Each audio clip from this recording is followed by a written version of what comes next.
Some of you will dislike me after what I am going to say in this video, and that's quite fine because everybody's allowed to have their own opinion. So the Ministry of Education wants to partner with business or the private sector businesses and schools. So according to this article published by NC3, says that Gatsby Dolly wants to partner with private sector to transform education system. Interesting. So are we going through different parts of the articles and giving my two piece as I go along? So the first thing that was mentioned in this article is partnerships. So the Ministry of Education is seeking greater partnerships with schools and private sector businesses. Of course, that is a great initiative. Now, I myself, as a private sector business owner slash an educator, will first and foremost like to address Madam Minister respectfully that I personally think that the Ministry of Education, or you as the Minister of Education, needs to re-evaluate most teachers in public schools. Now you might be saying, why is this I am saying this? Well, firstly, before I started my own educational institution, I worked at various schools, starting from a public secondary school, a private secondary school, and university. And I didn't work as a teacher in those institutions, but I worked as a clerical slash secretary. So I had this first-hand experience dealing with all different members of staff, especially teachers. So let me share one of my stories. I'll be as brief as possible. While I was working at one of the secondary schools, public in particular, there were times when teachers will come in, they will sign their register. Some will come late, some will come on time. Some of them will sign the registers, and the good ones will go to their classes.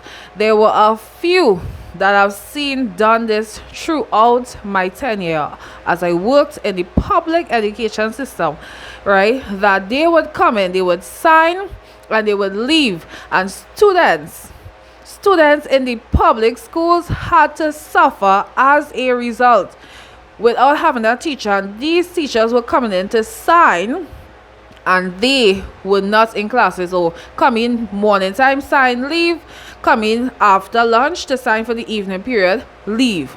And teach students are left without a teacher and have to fend for themselves, or just play or waste time because they are not getting to cover the syllabus. Is that fair to students in the public sector?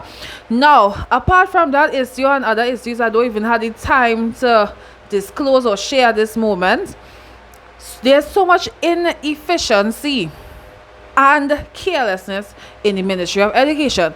You all are one operating from taxpayers' money as myself, and at the same time, it's like there are persons working within the Ministry of Education as staff, civil servants, and they don't care.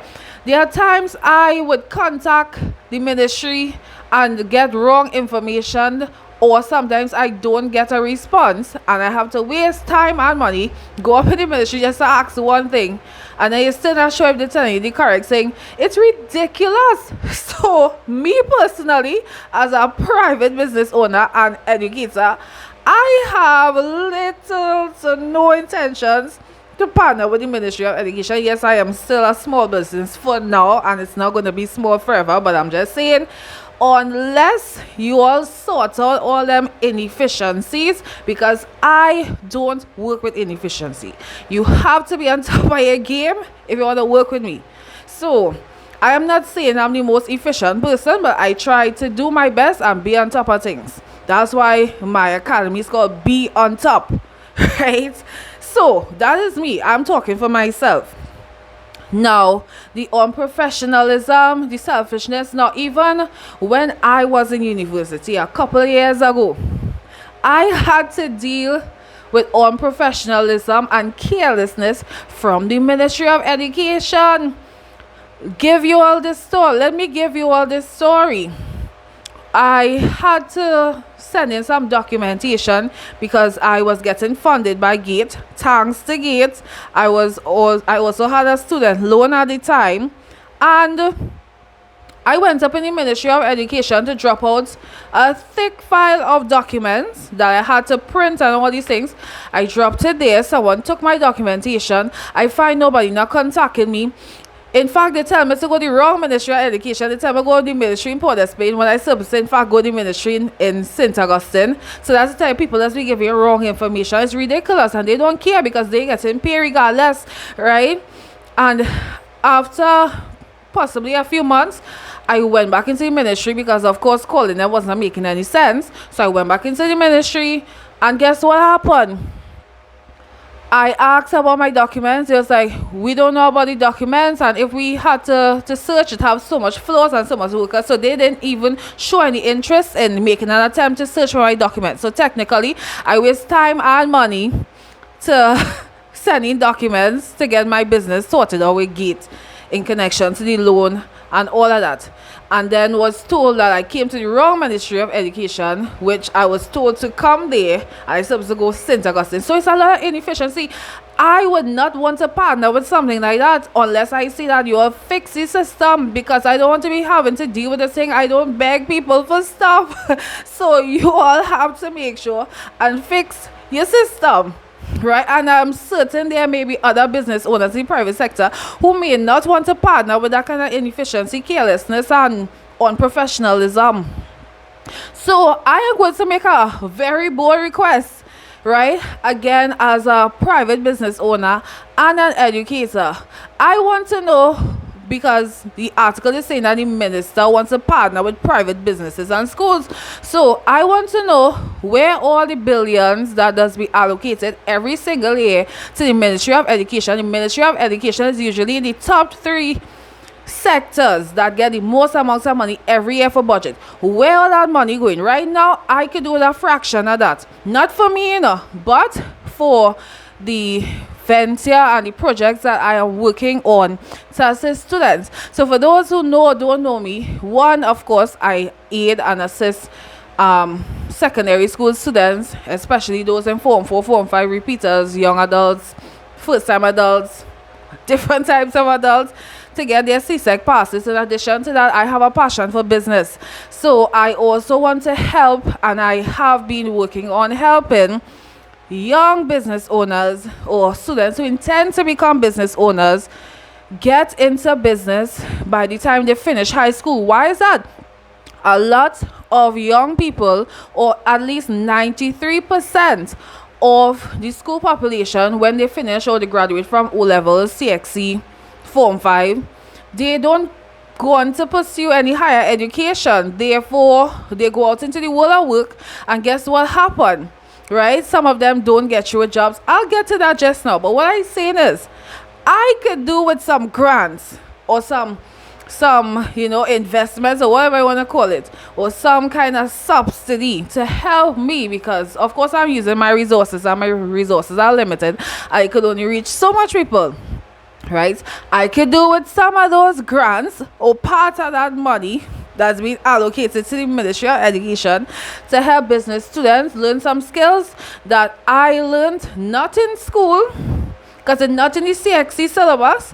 Things that I learned outside of the CSEC syllabus from successful business owners to help students who want to become real life business owners bypass all the pressure, stress, and frustration I had to go through for years to be where I am today, and still learning from outside people that has nothing to do with the education system.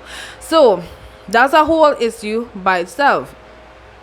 So another thing that was highlighted in this article is Well, Gatsby Dolly said young people are not taking full advantage of the opportunities available to them. Now, I asked myself what opportunities. Yes, I recently saw the cooking competition, and of course, that's a great opportunity for students who want to become cooks, chefs, own a restaurant, have a restaurant, sell food. That's for them. What about the students who don't want to sell food? Now, I know the school does have different football and different games, those type of activities. But I am not aware of activities for all the different careers that students want to get into outside of the ones that are food and sports and those things. So, what are the other opportunities? Now, on my end, as a private business owner and educator, I offer, like I recently did a workshop that I started this Tuesday going, which was the 11th of June 2024. And I started once again my time management, activity management workshop. It's a workshop that I wish I was taught this thing while in school, so I didn't have to go through the pressure I had to go through while in university and stress, and could have almost lost my mind because I never learned this thing in school. And I made the first day a free for all for the first time. Usually I would just have it for students at my academy, and persons who want to have access to the recording from the first session, you could comment time management in the chat and I will get back to you.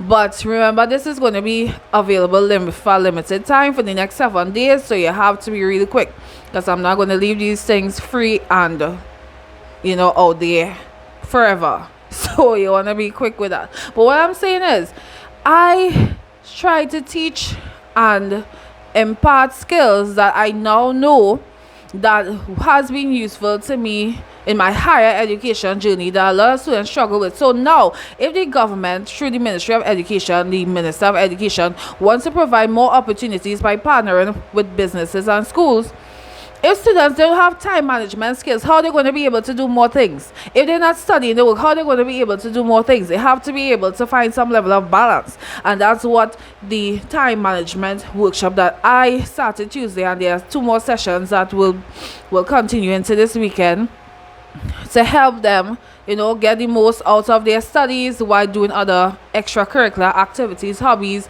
and anything else that is necessary. So, other opportunities. I wish, as a business student who studied at Cape for 2 years, CSEC for 2 years, University Business Studies for 5 years, I never learned how to sell. I never learned sales, and sales is one of the most important things in business. If you have a product or service and you can't sell, I never learned selling from school, and that's something I struggled with a little bit in the beginning, because I didn't know how to do this thing properly. Now I'm much more versed and much more should I say experience with it. I'm still learning at the same time, because I believe that you should be a lifelong learner, right? I never learned marketing, right? We never learned things like financial investments. We never learned things like savings. Some of the most basic things we never learned in the school, right? That is essential for life. And you know what is really interesting about that, because the article is saying that how somewhere in the end, come down to the end, it's talking about we want to help the students in their life, right? So it says it's about preparing citizens for life. So if we're not learning about savings, we're not learning about investments, we're not learning about time management skills, we're not getting internships, opportunities to work a couple months before we finish school to get some kind of experience. We're not learning what else. There's so many other key things we're not learning, that by the time when I remember when I finished Cape, if I didn't get distinction in maths, well, I believe my second job would have been my first job. And my second job would have been working in a store, a clothing store. Imagine having Cape and CSEC with distinctions and working in a store. And then next, I end up in a factory. After that, I end up in a hardware. After that, eventually, I end up in a public school through OJT. So thank God for the OJT program. Now, this is not just a me problem. One of my siblings going through the same thing, and this sibling of mine has more distinctions than me, have more awards than me, and working in a store for the last 7 years. You think it easy out here? It is not easy. So I'm not just talking for me. I'm not just talking for my sibling or siblings. I am talking for persons who are experiencing hardship, financial hardship, struggles, problems with jobs, and all these different things. No, because they never knew that the system that they went through was not preparing them for their dream job. And those who are in school and don't have a clue already going on. So you all would know to save yourself all the heartache and pressure. Right? So I know people up to this day who went to school with me working in clothing store. And that's why I thank God that my dream was always to become a business owner, because if I didn't have a dream to become a business owner, I might have been still working in a store. I don't know. Only God knows where I would have been. So it's so much of things that the school is not providing that are essential for life to help students, get that head start after school. So, the same thing I just mentioned earlier on, let the Ministry of Education give me a part of that budget, a fraction. It could be a small thing, but give me a fraction of that budget so that I can invest in some of these things to help students, because I plan to. Some of the things I call out that the Ministry of Education don't offer, or the CSEC syllabus don't offer, I plan to offer to help students, because I don't want students going through what I went through. And there's a reason why God allowed me to have this type of business, because God knows that, yes, I'll go the extra mile if I need to. But resources are limited, and I believe in time God will make a way. Right? Now, I am sharing these two comments because I'm not a person, I don't like the politics and I don't like the drama and bacchanal, right? But these two comments really capture my attention. One by Mr. Hussein that says, study hard, great jobs awaiting you all in CPEP. Well, I know that's a typo, but in CPEP. Honestly, I laughed first when I heard it, because it's the reality. A number of people will end up in CPEP. A number of students will end up, even with education, working in stores, working in hardwares, working in groceries, all kind of low-end jobs. And there are 4 levels. 4 levels at which people earn. I recently had an opportunity for persons who were looking at my videos to sign up for a free opportunity to learn about the 4 levels at which people earn, so you don't find yourself stuck in financial difficulties and don't understand why. And then this other person, this young lady Sarah, is saying that transform and reform to do what exactly? If there are little to no job opportunities, what will young adults do? The only feasible means workable, or you could say should I say possible choices may be to immigrate, to become an entrepreneur, or to turn to a life of crime for survival. And this young lady has a very valid point, because I know persons who went to school with me who migrated, and I don't know exactly why they migrated, but I believe it could be because of job opportunities. And I just said that one of my siblings have been working in a store for 7 years and still working in a store with about 4 distinctions, a whole set of ones, and working in store both from Cape and CSEC. This is not just CXC Form 5, this is Cape as well, and started a university degree. You understand what I'm saying? Right? This is a serious issue.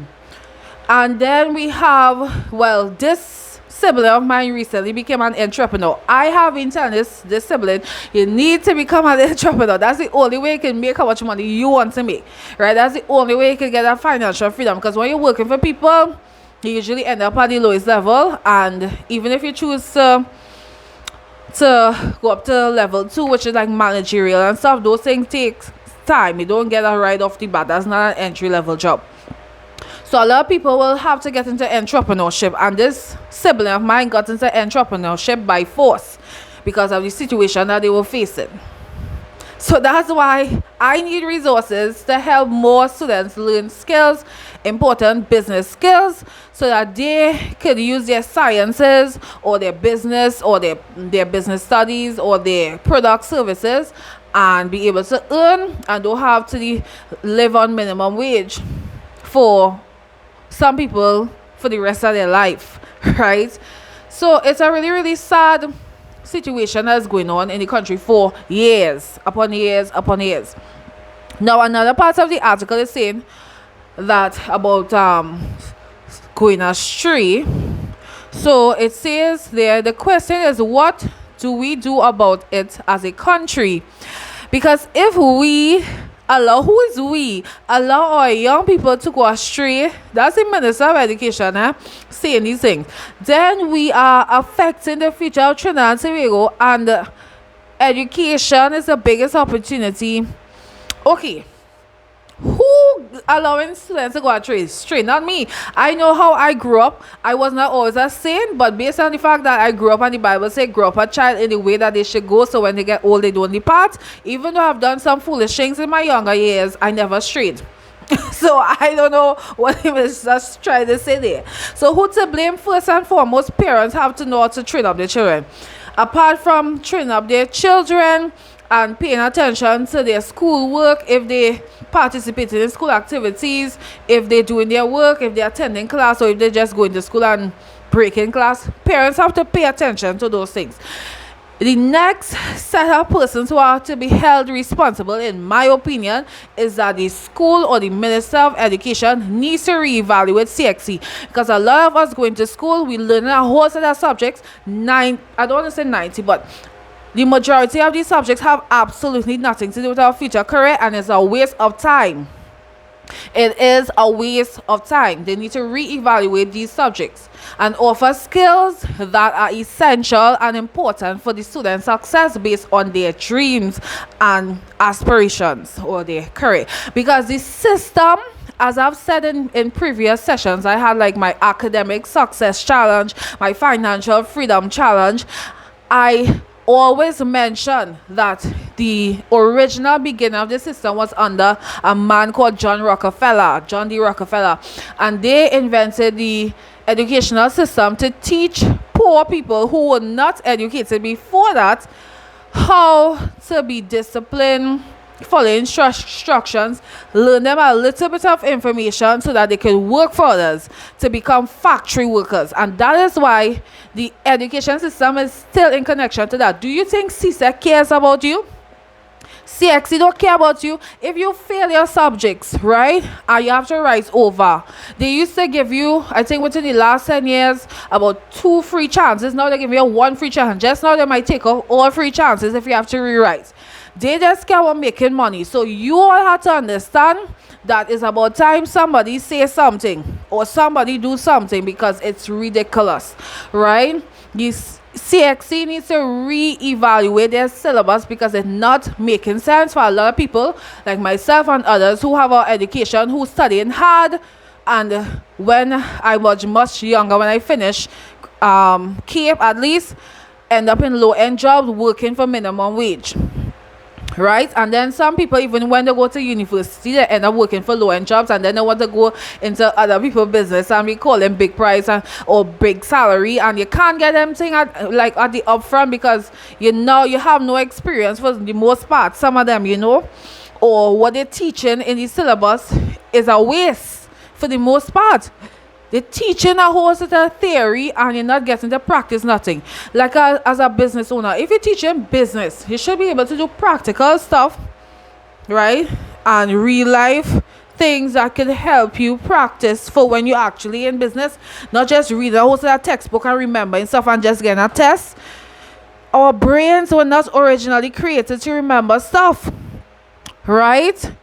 So it's a whole set of issues. That's why I say what I have to say, And then the Ministry of Education need to stop just hiring people because they have degrees and they sound good in an interview. No, yes, nothing wrong with preparing for an interview, but at the same time, thank God for the few teachers who actually care about students and work with them hand in hand and do their best to ensure the students pass. But the other remaining portion of teachers who don't care, who just come to school, sign the register and leave, break class, leave class, do all kind of ridiculous or unprofessional things just to get a couple 10,000 or whatever a month, them need to be out of the system. I know some of you are not going to be happy with me about that, and it's okay. I'm not here for you to be happy about. If we really care about these students and the children, we need to fix all these issues. before we start talking about all kind of different opportunities. Because if it is the adults not setting an example, how we expect the children to follow anything? And yes, the education is one of the biggest opportunities, because you have to know first before you do anything. Now, as mentioned before, a part of the article talk about the children of this era is different. Yes, they are. They were born into a modernized era, and they want to transform the education system in 2024, and they don't want it to be like the 1960s. But you all need to sort out CSEC and whoever providing all these syllabus. Worse yet, from being a teacher, I recognize that Form 1 and Form 2 work, a lot of the work in Form 1 and Form 2 is like primary school work. Why the students have to be still learning primary school work there? You're wasting almost 2 years of the students' lives when they should be learning more important things, right? And I get that partnership is definitely a great way to work together to get more resources and, you know, more knowledge, wisdom, ideas from various, you know, sectors. But at the same time, the ministry needs to fix what's going on inside the ministry first. Need to fix the staff, starting from those working in the ministry to those working in public schools, right?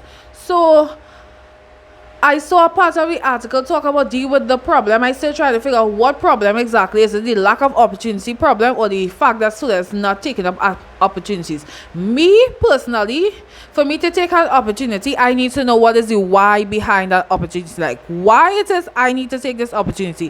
Why is this opportunity important? Once I understand the why, I'll take it. If you just tell me take an opportunity, I don't understand why or how this is going to benefit me in terms of my future goals and aspiration. And a lot of students would be like me, like that kind of reasoning. I'm not going to take up the opportunity because I don't have time to waste. So we need to let students know why these opportunities are important, how it's going to benefit them in their future careers. So fix those who are working in the system first, and then you could come and partner with me. Because as I say, I kind of work with inefficiency. Like, I literally can't deal with that. That's not my thing, right? I try to be on top of my game, and, you know, customer service should be on top of the game, and we should be improving. And as you saying, forward ever, backward never. So you all be blessed. Don't forget to like, share, and subscribe.